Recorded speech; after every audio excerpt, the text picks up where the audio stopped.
আসসালামু আলাইকুম। গ্র্যাভিটি মেডিটেশনের পক্ষ থেকে তোমাদের সবাইকে অনেক অনেক স্বাগতম। হুইটস্টোন ব্রিজের সিলেট বোর্ড 2017 সালের একটা ম্যাথ নিয়ে স্টুডেন্টের মধ্যে অনেক ধরনের কনফিউশন হচ্ছে এবং এই জিনিসটা অনেকেই বুঝতে পারতেছে না। তো আজকের আমার এই ভিডিওটার উদ্দেশ্য হচ্ছে এই ম্যাথটাকে খুবই সহজ ওয়েতে তোমাদের জন্য পানি করে দেওয়া। তার মানে খুবই সহজ ওয়েতে তোমাদের জন্য এটা সলভ করে দাও, একেবারে এক্সপ্লেনেশন সহ এবং বেসিক সহ। তো চলো তাহলে আজকের এই ম্যাথটা আমরা দেখে ফেলি। তো তোমরা অলরেডি দেখতে পাচ্ছ এটা সিলেট বোর্ড 2017 সালের উদ্দীপক।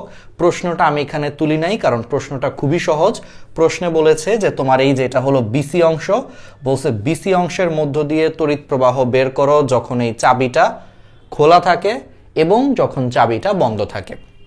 দ্যাট মিনস তোমাকে এই বিসি অংশের ভিতর দিয়ে তোমার তড়িৎ প্রবাহ বের করতে হবে যখন তোমার একবার চাবিটা তুমি খোলা থাকবে ধরে নিয়ে, এবং আরেকবার হচ্ছে চাবিটা বন্ধ থাকবে সেটা ধরে নিয়ে বের করতে হবে। তো চলো তাহলে এই ম্যাথটা আমরা সলভ করি। প্রথমেই এই বেসিকটা পারার জন্য আমাদেরকে আগে একটু কিরশফের সূত্র জানতে হবে। কিরশফের দুইটা সূত্র আছে, এর মধ্যে একটা হলো প্রথম সূত্র আর একটা হচ্ছে দ্বিতীয় সূত্র। প্রথম সূত্রটা কি?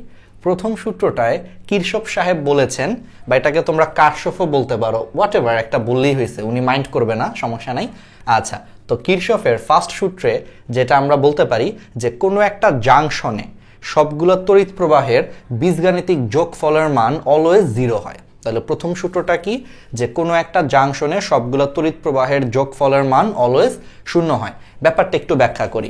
এখানে দেখো সবগুলো তড়িৎ প্রবাহ এসে তোমার এই বিন্দুতে মিলিত হয়েছে। তাহলে এই যে এতগুলো তড়িৎ প্রবাহ এসে যেই বিন্দুতে মিলিত হয় সেটাকেই বলা হয় ইলেকট্রিক জাংশন বা তড়িৎ জাংশন। তাহলে প্রথম সূত্র বলা হচ্ছে যে তড়িৎ জাংশনে সবগুলো তড়িৎ প্রবাহের মিলিত যোগফলটা অলওয়েজ 0 আসবে। কিভাবে আসবে একটু খেয়াল করো। আমরা ধরে নিব যে যেগুলা জাংশনের দিকে আসতেছে সেগুলাকে আমরা পজিটিভ ধরে নিব। তাহলে যেগুলা জাংশনের দিকে আসতেছে সেগুলা পজিটিভ, আর যেগুলা জাংশন থেকে বের হয়ে যাচ্ছে সেগুলা হচ্ছে নেগেটিভ।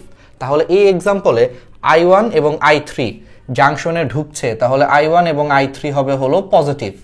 আর দেখো I2, I4 এবং I5 সবাই কিন্তু জাংশন থেকে বের হয়ে যাচ্ছে, তাহলে এরা হবে হচ্ছে নেগেটিভ। আর যারা নেগেটিভ তাদেরকে আমরা মাইনাস ধরবো, আর যারা হচ্ছে পজিটিভ তাদেরকে আমরা প্লাস ধরবো। বুঝতেই পারছো? তার মানে আলটিমেটলি এখান থেকে আমাদের সূত্র আসবে এই যে I1 minus I2 plus I3 minus I4 minus I5, এই টোটালটা ইজ ইকুয়াল টু 0 আসবে।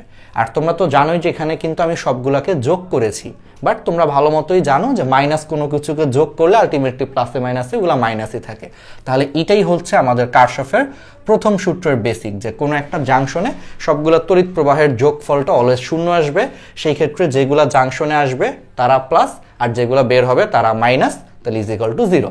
ফার্স্ট সূত্রটা বুঝেছি, কারণ এগুলো আমাদের লাগবে এই ম্যাথটা বোঝার জন্য। সেকেন্ড সূত্রটায় বলা হয়েছে কোনো একটা বদ্ধ বর্তনীতে বা কোনো একটা বর্তনীর হলো বদ্ধ লুপে বা একটা বদ্ধ অংশে তড়িৎ প্রবাহ এবং সেই রোধগুলোর গুণফলের যে সমষ্টি সেটা সবসময় সেই বদ্ধ বর্তনীর তড়িৎচালক শক্তির সমান হয়। ব্যাপারটা আমি একটু ব্যাখ্যা করি, ঠিক আছে? আমি আবার বলি যে কোনো একটা বদ্ধ লুপে তড়িৎ প্রবাহ এবং রোধগুলোর যে গুণফল তাদের যে সমষ্টিটা সেটা সবসময় ওই বদ্ধ লুপের তড়িৎচালক শক্তির সমান হয়। আমি একটু একটা এক্সাম্পল দিয়ে ব্যাখ্যা করি। যেমন ধরো এখানে তোমরা তো বুঝতেই পারছো যে এটা হচ্ছে পজিটিভ প্রান্ত আর এটা হচ্ছে নেগেটিভ প্রান্ত। তো আমরা ভালো মতোই জানি যে পজিটিভ প্রান্ত থেকে তোমার তড়িৎ প্রবাহ বের হয় এবং সেই একই তড়িৎ প্রবাহ তোমার আবার নেগেটিভ প্রান্তে প্রবেশ করে। তাহলে এই আইটা এইটুকু পর্যন্ত আই হিসেবেই আছে, কোনো প্রবলেম নাই। কিন্তু এখানে এসে দুইটা ভাগে ভাগ হয়ে যাবে। একটা ধরো হলো I1, আমরা ধরতেছি উপরেরটা I1, নিচেরটা হচ্ছে I2। ওকে, আবার এই I1 এবং I2 এই দুইটা এখানে কিন্তু আবার মিলিত হয়ে গেছে। খেয়াল করো, I1 এবং I2 এখানে মিলিত হয়ে এটা আবার I হয়ে গেছে এখানে। ওকে, ঠিক আছে। এবং এই রোধের মানটা, আচ্ছা ধরে নাও এই রোধের মানটা হচ্ছে 5 ওহম, ঠিক আছে। এখন আমি এখানে একটা বদ্ধ লুপ নিয়ে কাজ করতে চাচ্ছি। ধরো আমার বদ্ধ লুপ হবে ADCEA লুপ। দেখো আমি কি নিচ্ছি, ADCEA লুপ। এইটা হচ্ছে এখন আমার ধরো বদ্ধ লুপ। তাহলে ADCEA, তাহলে আমি আসলে কোন লুপটা নিয়ে কাজ করেছি খেয়াল করেছো? ADCE আবার A, তার মানে আসলে আমি বদ্ধ লুপ নিয়েছি এইটা। এই যে এইটা হচ্ছে এখন আমার বদ্ধ লুপ। তার মানে আসলে এখানে উপরের পার্টটা আমি বাদ দিয়ে দিছি, দেখো এ ডি সি ই এ, তার মানে আসলে আমি বদ্ধ লুপটা হচ্ছে আমার এইটুকু লুপ, উপরের পার্টটুকু বাদ। তাহলে সেই বদ্ধ লুপে এখন আমি কারশফের দ্বিতীয় ল অ্যাপ্লাই করব। দ্বিতীয় লটার বেসিক হচ্ছে তোমাকে আগে বদ্ধ লুপে একটা দিক ধরতে হবে, সেটা হতে পারে ঘড়ির কাঁটার দিকে অথবা হতে পারে ঘড়ির কাঁটার বিপরীত দিকে। তো আমি ধরে নিচ্ছি এটা ঘড়ির কাঁটার দিকে ধরবো, ঠিক আছে। তো আমি এখানে মনে করো দিকটা ধরলাম ঘড়ির কাঁটার দিকে, এই যে ঘড়ির কাঁটার দিকে।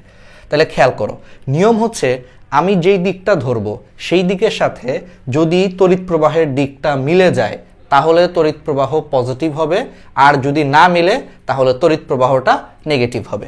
যেমন খেয়াল করো, তাহলে এই এ ডি সি ই এ এই বদ্ধ লুপে দেখো I2 কোন দিকে যাচ্ছে, দেখো I2টা এই বদ্ধ লুপে দেখো ঘড়ির কাঁটার দিকেই কিন্তু যাচ্ছে, কারণ আমি এখন চিন্তা করতেছি যে বদ্ধ লুপে শুধু I2 আছে। তাহলে সেই I2টা যদি থাকতো তাহলে সেই বদ্ধ লুপে কিন্তু I2টা অবশ্যই তোমার ঘড়ির কাঁটার দিকে যাইতো। তাহলে আমি ধরছি ঘড়ির কাঁটার দিক, I2 ঘড়ির কাঁটার দিক, তাহলে আমার দিকের সাথে মিলে গেছে, তাহলে এখানে I2 হচ্ছে পজিটিভ। তাহলে I2কে কি দিয়ে এখন গুণ করব, যার যা রোধ দিয়ে গুণ করব। তাহলে I2 × 4 মিলে এটা হয়ে যাবে 4I2। ওকে, আবার খেয়াল করো এই বদ্ধ বর্তনীতে I দেখো আইটাও তোমার এই বদ্ধ বর্তনীতে ঘড়ির কাঁটার দিকে যাচ্ছে, তার মানে আইও পজিটিভ। আই যাচ্ছে 5-এর ভিতর দিয়ে, তাহলে ওই রোধটাকে আই দিয়ে গুণ করলে এটা আসবে +5I। এবং এই বদ্ধ বর্তনীতে কিন্তু আর কোনো তড়িৎ প্রবাহ নাই।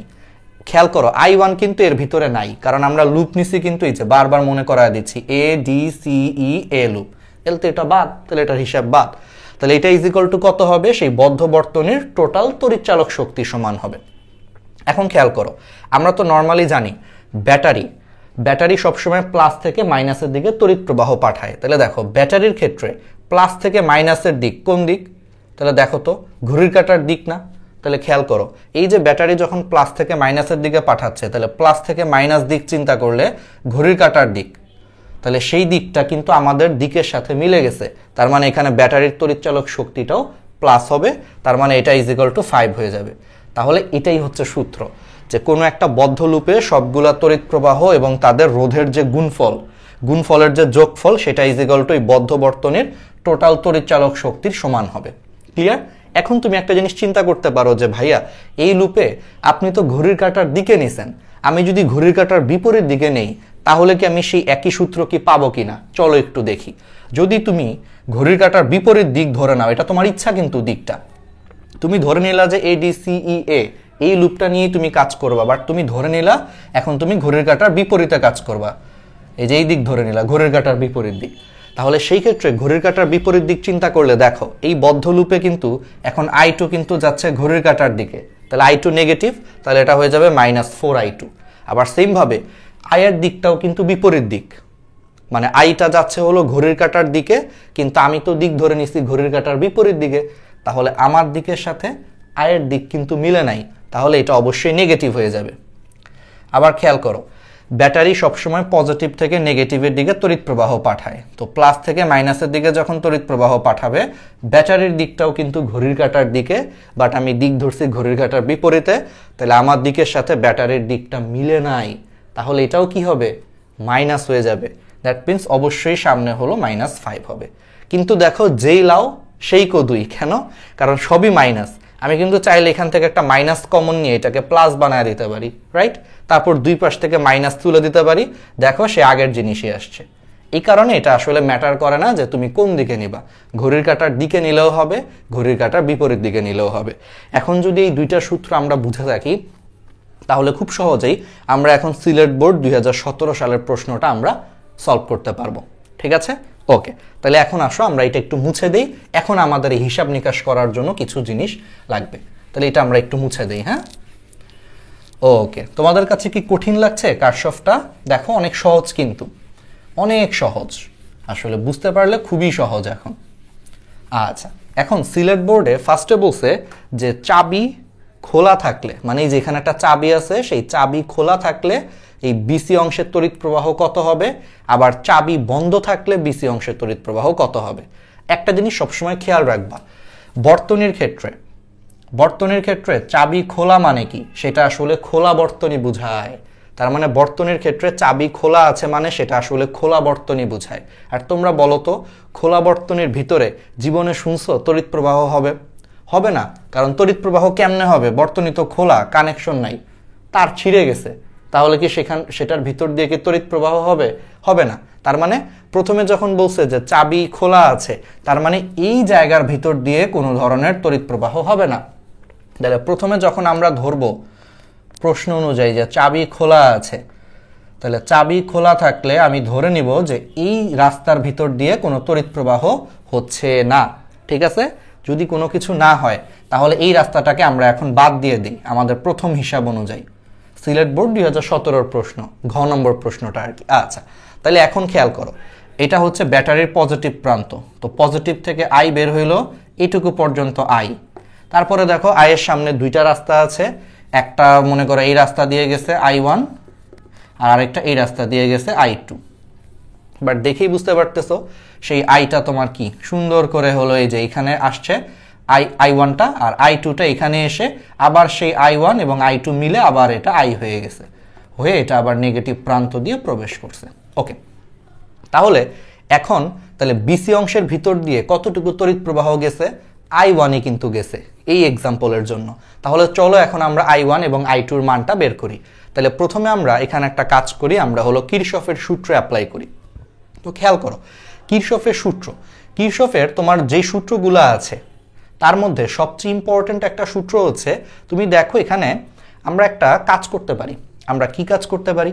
আমরা প্রথমে এই পুরো বদ্ধ বর্তনীর জন্য দেখো A B C D A এই লুপটা নিয়ে আমরা কাজ করতে পারি। দেখো A B C D A এই লুপ নিয়ে যখন আমরা কাজ করব, ধরো এই লুপে আমরা দিক ধরে নিচ্ছি ঘড়ির কাঁটার দিকে, ঘড়ির কাঁটার দিকে ধরে নিলাম। তাহলে বলো এই A B C D A, তার মানে আমরা এখন শুধুমাত্র এই বদ্ধ লুপটা নিয়ে কাজ করছি। তাহলে বলো এই বদ্ধ লুপে দুইটা তড়িৎ প্রবাহ আছে, একটা হলো I1 আর একটা হলো I2। এই বদ্ধ লুপে তো কোনো আই নাই, রাইট?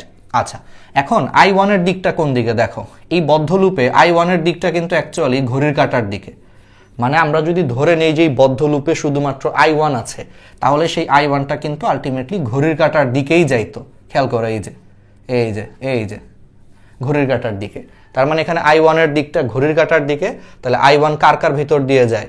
4-এর ভিতর দিয়ে যায়। তাহলে I1টা হচ্ছে পজিটিভ, কারণ আমার দিকের সাথে I1 মিলে গেছে। তাহলে 4I1 হইতো। আবার দেখো সেই সেম I1 তো তোমার 12-এর ভিতর দিয়েও যায়, তাহলে 4I1 হইতো প্লাস হলো তোমার 12I1 হইতো, কারণ 12-এর ভিতর দিয়েও I1 যায়। আবার খেয়াল করো I2টা এই বদ্ধ বর্তনীতে দেখো I2-র দিকটা হচ্ছে ঘড়ির কাঁটার বিপরীত দিকে। তাহলে I2-র দিকটা ঘড়ির কাঁটার বিপরীতে আমাদের দিকের সাথে মিলে নাই, তার মানে I2টা নেগেটিভ হবে। তাহলে I2 যদি নেগেটিভ হয়, I2 প্রথম এইটা যায় হলো 6-এর ভিতর দিয়ে, তাহলে -6I2। আবার এই ক্ষেত্রে দেখো I2 যাচ্ছে 20-এর ভিতর দিয়ে, তাহলে -20I2। এইটা ইজিক্যাল টু এই বদ্ধ লুপের টোটাল তড়িৎচালক শক্তি সমান হবে। এখন একটা মজার জিনিস খেয়াল করো, এই বদ্ধ লুপে কোনো ই আছে? ই কিন্তু নাই। তাহলে বদ্ধ লুপের টোটাল তড়িৎচালক শক্তি আসলে 0, কারণ এইটুকু লুপে তো তোমার আসলে কোনো ব্যাটারি নাই, তাহলে 0। ওকে, তাহলে এখান থেকে একটা ইকুয়েশন বের করে ফেলো। দেখো 16I1 ইজিক্যাল টু, দেখো এই মাইনাসটাকে ওই পাশে নিয়ে যাই, তাহলে ইজিক্যাল টু হচ্ছে তোমার 26I2। তাহলে এখান থেকে একটা জিনিস খেয়াল করো যে অতএব I2 ইজিক্যাল টু দেখো তোমার কত আসতেছে? 16/26I1 আসতেছে। এটা আমি একটু মাথায় রাখলাম 1 নম্বর সমীকরণ দিয়ে। ওকে, এখন খেয়াল করো, আমি এখন আবার সেই বড় লুপটা নিয়ে কাজ করব। দেখো A D C E A loop নিয়ে কাজ করব। আবার দেখো কি নিয়ে কাজ করব? A D C E A loop.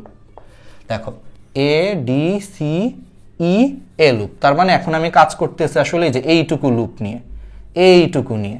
তার মানে এখন কিন্তু আবার সেই উপরের পার্টটা কিন্তু আসলে বাদ।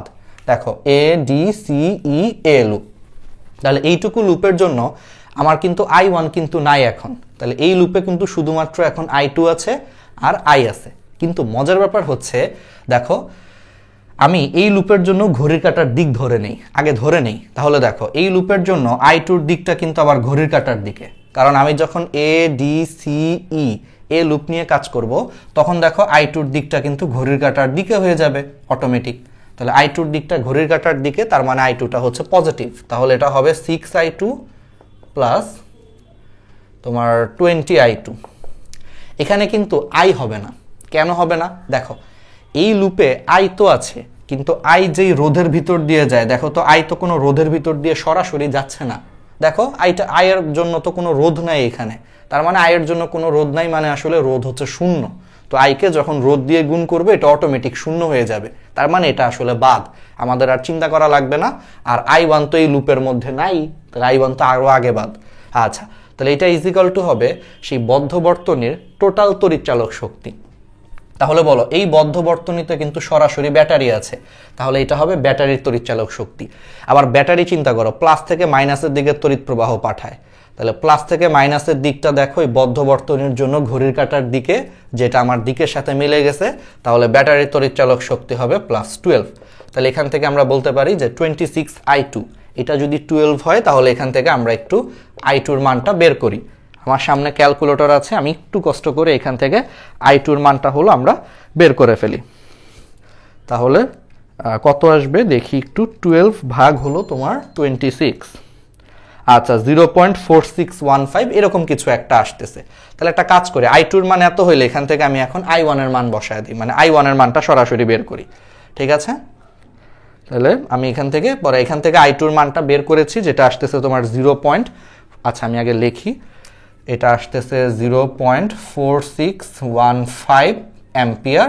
তাহলে এই মানটা এখন এইখানে বসে আমি i1 এর মান বের করব, কারণ বিসি অংশের ভিতর দিয়ে কিন্তু আসলে i1 যায়, তাহলে আমাকে i1 বের করতে হবে। তাহলে এটা ইনটু 26 0.75, দেখো তাহলে এখান থেকে আমরা বলতে পারি i1 এর মান হচ্ছে তোমার 0.75 অ্যাম্পিয়ার। তাহলে আমি বলতে পারি যে চাবি যখন খোলা ছিল তখন তোমার বিসি অংশের ভিতর দিয়ে 0.75 অ্যাম্পিয়ার হলো তড়িৎ প্রবাহ হইতো। ঠিক আছে, এইটুকু আশা করি আমরা বুঝতে পেরেছি। এখন এবার আসো চাবি বন্ধ করলে কি হবে? দেখো চাবি যদি বন্ধ থাকে তখন তোমার রাস্তাটা হচ্ছে বন্ধ থাকবে, আগের মতো কিন্তু আর রাস্তা খোলা থাকবে না, হা করা থাকবে না, রাস্তা বন্ধ থাকবে। আর আলটিমেটলি রাস্তা যদি কোনো কারণে বন্ধ থাকে তাহলে কিন্তু সেই রাস্তার ভিতর দিয়ে তড়িৎ প্রবাহ হবে, কারণ তখন বর্তনীটা বদ্ধ হবে। তাহলে মজার ব্যাপার হচ্ছে আমরা যদি এখন এটা চেক করি, তাহলে দেখো যেহেতু এখানে চাবি এখন বন্ধ আছে, তার মানে এখানে রাস্তা বন্ধ, মানে একটার সাথে আরেকটা কানেক্টেড আছে, দ্যাট মিনস এটার ভিতর দিয়ে এখন তড়িৎ প্রবাহিত হবে। ব্যাস, খুবই ইজি জিনিস। এখন খেয়াল করো, প্লাস থেকে মাইনাসের দিকে তড়িৎ প্রবাহ যায়। যদি আমরা ধরে নেই যে এইটুকু পর্যন্ত i এসে, এখন তো আগের মতোই i দুইটা রাস্তায় ভাগ হবে, একটা হবে হলো তোমার i1, আর বুঝতেই পারছো আরেকটা হবে হলো তোমার i2। কিন্তু এখন কাহিনীটা হচ্ছে i1 যখন বি বিন্দুতে আসবে তখন কিন্তু ওর সামনে আবার দুইটা রাস্তা আছে, একটা কিন্তু এটা দিয়ে যাবে, আরেকটা এটা দিয়ে যাবে। তো আমি ধরে নিচ্ছি যে এখন এই গ্যালভানোমিটারের ভিতর দিয়ে এটা হবে হচ্ছে IG, আর এই বিসি অংশের ভিতর দিয়ে যাবে এখন I3। অনুরূপভাবে খেয়াল করো, ID এসে ডি বিন্দুতে আসার পর এখানেও সে দুইটা রাস্তা পাবে, এর মধ্যে একটা রাস্তা হচ্ছে তোমার এইটা, আরেকটা হচ্ছে এইটা। আমি ধরে নিচ্ছি এটার ভিতর দিয়ে তোমার I4 যাচ্ছে, আর এটার ভিতর দিয়েও তোমার কিছু পরিমাণ তড়িৎ প্রবাহ যাবে। কিন্তু আমি দিন শেষে ধরে নিব যে উপর থেকে দেখো I1 এর জন্য কিছু তড়িৎ প্রবাহ উপর থেকে নিচের দিকে আসতেছে, আবার I2 এর জন্য কিছু তড়িৎ প্রবাহ নিচ থেকে উপরের দিকে যাবে। আমি দুইটা মিলিয়ে টোটালটাকেই ধরেছি আমি IG, এবং ধরে নিচ্ছি এটা উপর থেকে নিচের দিকে আসতেছে। এই কারণে এখানে আমি আর নিচ থেকে উপরের দিকে দেখাই নাই। ক্লিয়ার? কারণ আমি এই নিচ থেকে উপরের দিকে যতটুকু যাবে আর উপর থেকে নিচের দিকে যতটুকু আসবে এটা কাটাকাটি করেই আমি IG ধরেছি এবং ধরে নিয়েছি সেটা উপর থেকে নিচের দিকে নামতেছে। ওকে, তাহলে এটা I2, এটা I4, এটা IG হয়ে গেল, একেবারে ইজি বেসিক। এখন আসো, এখন আমি এই ম্যাথটাতে এখন আবার কারশফের সূত্র অ্যাপ্লাই করব। আমি যদি প্রথমে এই বিন্দুতে কারশফের ফার্স্ট ল অ্যাপ্লাই করি, তাহলে দেখো এই বিন্দুতে I ঢুকতেছে, যারা ঢুকবে তারা হচ্ছে পজিটিভ, তাহলে I পজিটিভ, আর এ থেকে তোমার বের হচ্ছে I1 এবং I2। দেখো I1 এবং I2 বের হয়ে যাচ্ছে, তাহলে এরা হচ্ছে নেগেটিভ হবে। তাহলে -I1 -I2 = 0। তাহলে এখান থেকে বলতে পারি যে অতএব I = তোমার আসতেছে হলো I1 + I2। অনুরূপভাবে খেয়াল করো সি বিন্দুর ক্ষেত্রে, দেখো সি বিন্দুতে তোমার i3 এবং i4 তোমার ঢুকতেছে, আর এখান থেকে কিন্তু আলটিমেটলি তোমার i বের হয়ে যাচ্ছে, কারণ আমরা জানি যে এখান থেকে যদি কোনো কারণে i বের হয় এটা দিয়ে হলো তোমার সেই আইটাই প্রবেশ করবে। তো বুঝতেই পারছো এখান থেকে আইটা আলটিমেটলি এখানে প্রবেশ করবে। তাহলে খেয়াল করো যে সি জাংশনে দেখো i3 ঢুকছে, i4 ঢুকছে, কিন্তু i কিন্তু বের হচ্ছে। তাহলে যারা যারা ঢুকতেছে তারা কিন্তু তোমার পজিটিভ। তাহলে সি বিন্দুতে i3 পজিটিভ এবং i4 পজিটিভ। তাহলে i3 পজিটিভ, i4 পজিটিভ, কিন্তু সি বিন্দু থেকে কিন্তু i বের হয়ে যাচ্ছে, তাহলে i নেগেটিভ কারশফের ফার্স্ট সূত্র অনুযায়ী। তাহলে এটা ইজ ইকুয়াল টু 0 হইলে এখান থেকে বলতে পারি যে এটাকে ডান সাইডে নিয়ে যে i is equal to ultimately i3 plus i4।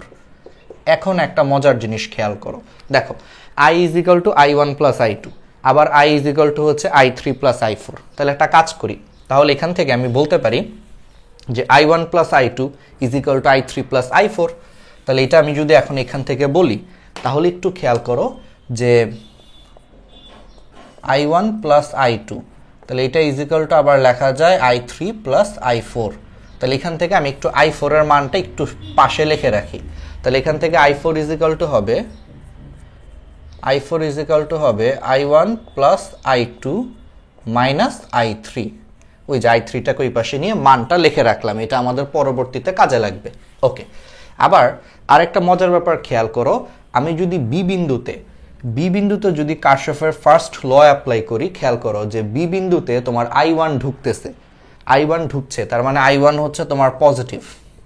আবার দেখো বি বিন্দু থেকে তোমার ig বের হয়ে যাচ্ছে, i3 বের হয়ে যাচ্ছে, তাহলে ig এবং i3 নেগেটিভ, কারণ যারা বের হয়ে যায় তারা নেগেটিভ।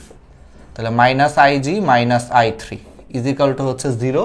আবার প্রশ্ন মতে আমি যদি মাইনাস ig কে এই পাশে নিয়ে আসি, তাহলে এখান থেকে আমি লিখতে পারি যে i1 minus i3 is equal to হচ্ছে ig। ব্যাস, তাহলে এই মানটাও আমি এখানে লিখে রাখবো, কারণ এটা আমাদের পরবর্তীতে কাজে লাগবে। তাহলে অতএব ig ইজ ইকুয়াল টু হচ্ছে i1 মাইনাস i3 লিখে রাখলাম এই দুইটা মান। ওকে, তাহলে দুইটা সমীকরণ পেয়ে গেছি। এখন একটু খেয়াল করো যে আমরা তো এগুলা পেয়ে গেছি। এখন আমি আবার আরেকটা লুপ নিয়ে কাজ করতে চাচ্ছি, এবং সেই লুপটা হবে ABDA লুপ। কি লুপ? দেখো ABDA লুপ। তাইলে ABDA লুপে একটু দেখো যে ABDA লুপের নামটা তো বুঝতেই পারছো যে বদ্ধ লুপ। তাহলে দেখো ABDA মানে এই যে এই লুপটা। তাহলে এই লুপে আমি যদি কারশফের এখন সেকেন্ড ল অ্যাপ্লাই করি, আমি দিক ধরে নিয়েছি তোমার ঘড়ির কাঁটার দিকে, ঠিক আছে? তাহলে আমি দেখো এখানে দিকটা ধরে নিয়েছি আলটিমেটলি হচ্ছে তোমার ঘড়ির কাঁটার দিকে। তাহলে খেয়াল করো এই ABDA লুপে দেখো i1 এর দিকটা কোন দিকে। তাহলে পুরা লুপে যদি আমি ধরে নেই যে শুধু i1 আছে, তাহলে এই ABDA লুপের জন্য দেখো i1 এর দিকটা হচ্ছে ঘড়ির কাঁটার দিকে। খেয়াল করছো? তাহলে i1 এর দিকটা হচ্ছে আলটিমেটলি ঘড়ির কাঁটার দিকে। তাহলে i1 যদি ঘড়ির কাঁটার দিকে হয় তাহলে i1 ইন্টু 4, কারণ ওই যে, তাহলে এটা হয়ে যাবে 4i1। ওকে, এরপরে খেয়াল করো এই ABDA লুপে দেখো তোমার ig আছে। তাহলে দেখো এই igটার দিক কোন দিকে হবে একটু খেয়াল করো তো। তাহলে igটাও দেখো ঘড়ির কাঁটার দিকে। তাহলে আমি যে দিক ধরেছি সেই দিকের সাথে igর দিকটা মিলে গেছে। তাহলে ig আবার কার ভিতর দিয়ে যায়? 2 এর ভিতর দিয়ে যায়। তাহলে এটা হবে প্লাস 2ig। এবং খেয়াল করো আমি যে লুপটা ধরেছি সেই লুপে দেখো এই জিনিসটা হচ্ছে তোমার আলটিমেটলি কোন দিকে যাচ্ছে? i2 দিকটা ঘড়ির কাঁটার বিপরীত দিকে যাচ্ছে, কারণ দেখো i2 কিন্তু এই লুপে তোমার ঘড়ির কাঁটার বিপরীত দিকে যায়। দেখো এই যে এই তাহলে এটা কিন্তু ঘড়ির কাঁটার বিপরীত দিক। তাহলে আমার দিকের সাথে কিন্তু উল্টা দিকে i2, তাহলে i2 হবে নেগেটিভ। তাহলে এটা হয়ে যাবে মাইনাস 6i2, কারণ 6 এর ভিতর দিয়ে যাচ্ছে। তাহলে প্রশ্ন মতে এটা ইজ ইকুয়াল টু কত হবে? ওই বদ্ধ লুপের মোট তড়িৎ চালক শক্তির সমান। এখন খেয়াল করে দেখো এই বদ্ধ লুপে তোমার কোনো ব্যাটারি বা কোনো কিছু নাই। তাহলে যেহেতু কোনো ব্যাটারি বা কোনো কিছু নাই, তাহলে এটা আলটিমেটলি 0 হয়ে যাবে। ব্যাস। আচ্ছা, এরপরে আসো এখানে আমরা একটু আইজির মান বসায় দিই। যে ig is equal to i1 minus i3 একটু মান বসিয়ে দেই। তাহলে দেখো 4i1 প্লাস 2 ইন্টু দেখো i1 মাইনাস i3, দেখো minus 6i2 is equal to 0 আসবে। তো এখান থেকে তুমি হিসাব করে দেখো, এটা আসে হলো 6i1, আমি একটু দ্রুত হিসাব করছি, দেখো -6i2, আর এখান থেকে আসে হলো -2i3 ইজিক্যাল টু হচ্ছে 0, 2 দিয়ে ভাগ করে দেই সবগুলারে, তাহলে এটা হবে 3i1, এটা হবে 3i2, এটা হবে হচ্ছে শুধু i3 ইজিক্যাল টু 0। তাহলে এটা হচ্ছে আমরা 1 নম্বর সমীকরণ দিয়ে আমরা রেখে দেই, ঠিক আছে।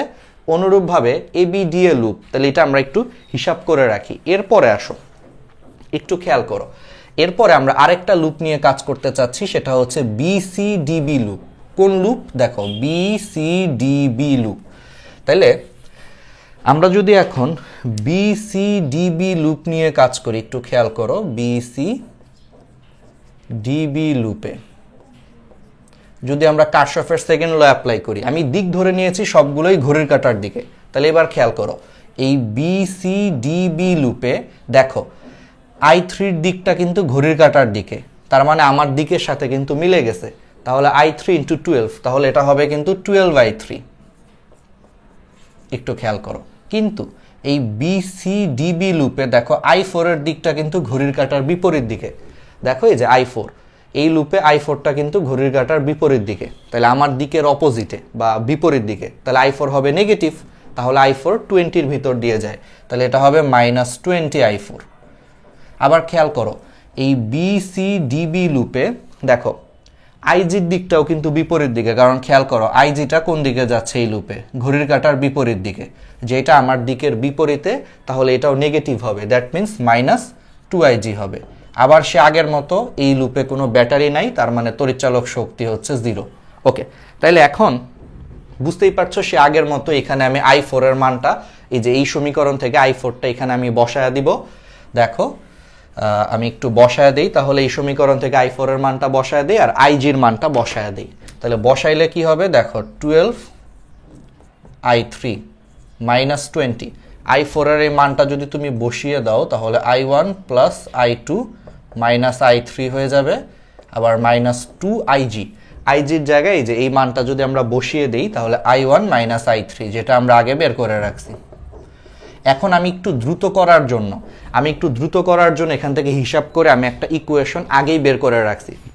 একটু আমি দেখে বলতেছি, কারণ এটা আমি একটু দ্রুত করার জন্য, হ্যাঁ, নয়তো ভিডিওটা একটু বড় হয়ে যায়, এই জন্য আমি এটা একটু দ্রুত করার জন্য হিসাব করতেছি। আমার আলটিমেটলি এখান থেকে আসে -22i1, আমার আগে ক্যালকুলেশন করা আছে, কারণ এটা তো তোমরা বুঝতেই পারতেছো, জাস্ট কাটাকাটি করে মান বের করা, ঠিক আছে। আমি একটু জাস্ট ভিডিওটাকে একটু ছোট করার জন্য এই কাজটা করতেছি। তাহলে 34i3, এটা ইজিক্যাল টু 0 আসে, যে এই লাইন থেকে এটা আসে আর কি। তাহলে -22i1 -20i2 + 34i3, এটা ইজিক্যাল টু হচ্ছে আমাদের 0 চলে আসে। তাহলে এটাকে আমরা বলতেছি হলো 2 নম্বর সমীকরণ। তোমাদের বিশ্বাস না হলে তোমরা আরেকবার একটু করে দেখতে পারো, সমস্যা নাই। আচ্ছা, তাহলে 2টা সমীকরণ গেল, আমার আরেকটা সমীকরণ লাগবে। আমি এখন কাজ করি, তাহলে আরেকটা লুপ নিয়ে কাজ করি। সেই আরেকটা লুপ হবে আমার, দেখো ADCEA লুপ। কি লুপ হবে আমি একটু লিখি, তাহলে বুঝতে পারবা। ADCEA loop.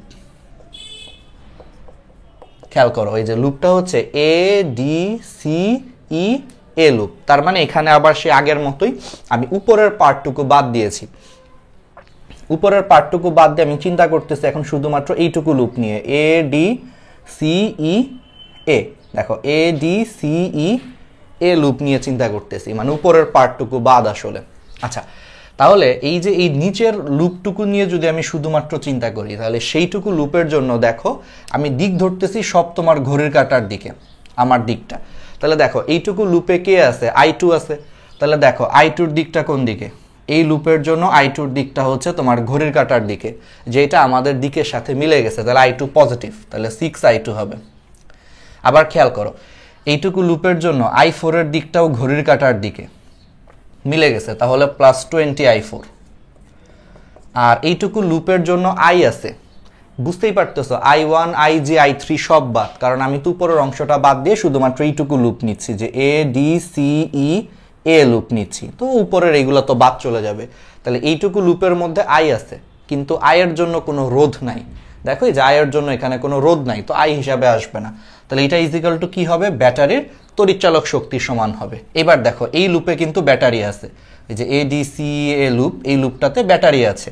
এখন ব্যাটারি সবসময় কি করে, প্লাস থেকে মাইনাসের দিকে তড়িৎ প্রবাহ পাঠায়। তাহলে খেয়াল করো ব্যাটারির প্লাস থেকে মাইনাসের দিকে যে তড়িৎ প্রবাহ পাঠায়, দেখো এই লুপে সেই দিকটা কিন্তু ঘড়ির কাঁটার দিকে। খেয়াল করো প্লাস থেকে মাইনাসের দিকে তড়িৎ প্রবাহ পাঠাচ্ছে এবং দেখো সেই দিকটা কিন্তু ঘড়ির কাঁটার দিকে। তাহলে আমার দিকের সাথে ব্যাটারির প্লাস থেকে মাইনাসের দিকটা মিলে গেছে, তাহলে এখানে ব্যাটারির তড়িৎচালক শক্তিটা পজিটিভ চলে আসবে। আবার সে আগের মতো এই যেখানে i4 এর জায়গায় এই যে আমরা এই মানটা একটু বসায়া দিব। তাহলে একটু যদি বসায়া দিই তাহলে বুঝতেই পারছো যে এখানে i4 এর এই মানটা বসানোর পরে আমরা আবার কাটাকাটি করে আরেকটি ইকুয়েশন আসবে। আমি একটু সময় বাঁচানোর জন্য এখানে i4 এর এই মানটা বসিয়ে কোন লাইনটা পাই আমি একটু সরাসরি লিখি। হ্যাঁ, মানে এখানে i4 এর জায়গায় এই মানটা বসায় সরাসরি আমি লিখি, যেটা আমি আগেও বের করে রাখছি। সেটা হবে 20i1 plus 26i2 minus 20i3, এইটা ইজিক্যাল টু হচ্ছে প্রশ্ন মতে হচ্ছে 12। ঠিক আছে, এটা আমি একটু বের করে রাখছি এবং এটাকে আমরা 3 নম্বর সমীকরণ দিই। এখন বাকিটা খুবই সহজ। দেখো 1 নম্বর সমীকরণ, এটা হচ্ছে 2 নম্বর সমীকরণ, আর এখানে i4 এর মান বসায় দেওয়ার পর আমি আরেকটা সমীকরণ পেয়েছি 3 নম্বর সমীকরণ। এখন এই 3টা সমীকরণকে আমরা ক্যালকুলেটরে সলভ করব। এই যে আমার সামনে একটা ক্যালকুলেটর আছে, আমরা ক্যালকুলেটরে হচ্ছে সলভ করব। ক্যালকুলেটরে তোমরা নিশ্চয়ই এরকম 3টা রাশি থাকলে XYZ থাকলে তোমরা নিশ্চয়ই ক্যালকুলেটরে সলভ করতে পারো। আশা করি সেই স্কিলটা তোমাদের আছে। তো ক্যালকুলেটরে আমি 3টাকে এখন সলভ করে ফেলছি। আমি জাস্ট আর সলভ করাটা দেখালাম না, বুঝতেই পারতেছো যে বাকিটা আমরা ক্যালকুলেটরে করব। আর ক্যালকুলেটরে XYZ বের করে কিভাবে সলভ করতে হয় আশা করি তোমরা পারো। না পারলে একটু তোমার ইউটিউবের কিছু ভিডিও দেখে নিবে, খুবই সহজ সলভ করলে। আলটিমেটলি এখান থেকে আমরা ক্যালকুলেটরে সলভ করলে আমি বের করেছি যে i3 0.756 অ্যাম্পিয়ার চলে আসে। এবং খেয়াল করে দেখো এই i3টাই কিন্তু তোমার বিসি অংশের ভিতর দিয়ে প্রবাহিত হয়। এবং এখান থেকে তুমি শুধু i3 না, তুমি কিন্তু আসলে সবই বের করতে পারবা। i1 বের করতে পারবা, তারপরে i2 বের করতে পারবা, i3 বের করতে পারবা। আবার এইগুলার মান জানা থাকলে তুমি এখান থেকে খুব সহজেই ig বের করতে পারবা, i4 বের করতে পারবা। মানে তুমি এখান থেকে সবই বের করতে পারবা। তো আমার শুধুমাত্র লাগবে হচ্ছে i3, কারণ আমার বিসি অংশের ভিতর দিয়ে তড়িৎ প্রবাহ জানতে বলছে। তাহলে আমি বের করে ফেলছি 0.756 অ্যাম্পিয়ার। দ্যাট মিনস চাবি খোলার আগে বা চাবি খোলা অবস্থায় আমার তড়িৎ প্রবাহ আসছে 0.75, আর চাবি বন্ধ অবস্থায় তড়িৎ প্রবাহ আসছে আরেকটু বেশি 0.756। তাহলে আমি এটাই বলবো যে তার মানে চাবি খোলা এবং চাবি বন্ধ হওয়ার পরে বিসি অংশের ভিতর দিয়ে তড়িৎ প্রবাহটা চেঞ্জ হবে। ব্যাস, এটাই হচ্ছে অ্যান্সার। আশা করি তোমরা ভিডিওটা বুঝতে পেরেছো। ভিডিওটা অবশ্যই লাইক, কমেন্ট এবং অনেক বেশি শেয়ার করবা এবং আমাকে জানাইতে ভুলো না যে এরপরে কোন জিনিসটার উপরে তোমরা ভিডিও চাও। সবাই অনেক ভালো থাকো, সুস্থ থাকো। আসসালামু আলাইকুম।